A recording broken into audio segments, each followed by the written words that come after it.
विहाड़ी में सैलाब मुतासरीन बारिश के मौसम में खुले आसमान तले बैठने पर मजबूर हो गए। ख़वातीन और बच्चे बारिश के बाइस शदीद परेशान हैं।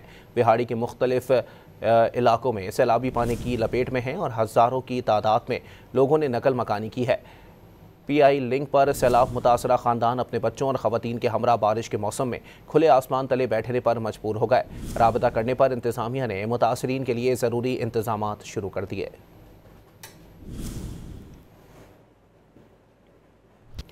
विहाड़ी में सैलाब मुतासरीन बारिश के मौसम में खुले आसमान तले बैठने पर मजबूर हो गए। ख़वातीन और बच्चे बारिश के बाइस शदीद परेशान हैं। विहाड़ी के मुख्तलिफ इलाकों में सैलाबी पानी की लपेट में हैं और हज़ारों की तादाद में लोगों ने नकल मकानी की है। PI लिंक पर सैलाब मुतासरा ख़ानदान अपने बच्चों और ख़वातीन के हमरा बारिश के मौसम में खुले आसमान तले बैठने पर मजबूर हो गए। राबता करने पर इंतज़ामिया ने मुतासरीन के लिए ज़रूरी इंतज़ामात शुरू कर दिए।